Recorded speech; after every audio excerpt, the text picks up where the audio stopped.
times for a lot of people. I mean, Met Office makes dire warning about extreme heat, and they're not making it up. Forecasters are urging people to take the upcoming extreme heat warning seriously, as the potential dangers are very real. The weather this week has been sweltering, with temperatures hitting 32 degrees in some parts of the country.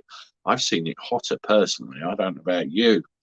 Exceeding dry and hot conditions have led to fires in fields, while in London, a rogue spark ignited a blaze on some train tracks. Things are expected to cool down over the next couple of days as cooler currents from the north flow southwards, the Met says. Some heavy showers are expected in Scotland, Northern Ireland, and the north of England today and tomorrow, while in the south it will be in the mid to high 20s, so a bit milder than earlier in the week. On Saturday, bar some rain and clouds in Northern Ireland, most of the country will be blessed with a lovely summer's day, says Met Office forecaster Aidan McGibbon. The mercury is expected to hit the mid-20s in the north and 30s in the south's hottest spots. I mean, there's some beautiful weather, isn't it? But if it gets too humid, we've really got to make sure we stay hydrated. Conditions will start hotting up on Sunday as a vortex of very hot air bottled up by the Iberian Peninsula heads towards Britain. It'll be the start of a prolonged spell of high temperatures by day and very warm nights, potentially around 20 degrees, and a lack of relief in the evenings means there'll be a cumulative effect for everybody.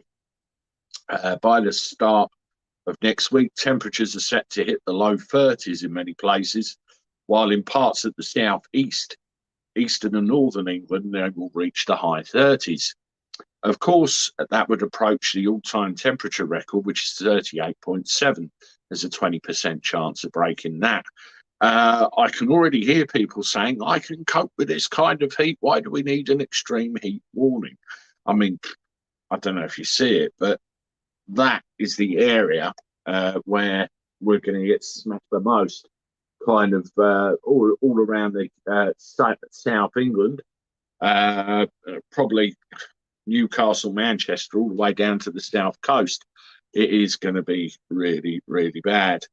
Well, the reason is this heat is looking widespread, not just in the usual hotspots of the southeast of England. Not only that, but little relief at night. So, of course, the UK houses are built to keep it in heat a lot of the time. I don't know about you, but mine is very much. So it's very different to get that relief at night. Could cause health impacts, not just in vulnerable people, he adds, that the heat wave could lead to the other impacts as well on transport and infrastructure. And this is based on experience. We're not just making these impacts up.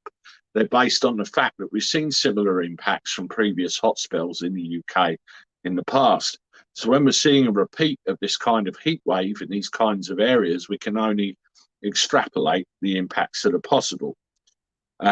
Network Rail warned speed restrictions could be introduced to protect their tracks, while the RAC said breakdowns were up 10% on Mondays as cars struggled to function properly, I guess tyres and all that sort of thing. Mr. McGibbon adds that there's still some uncertainty about just how hot it could get and that temperatures could get even higher than currently forecast.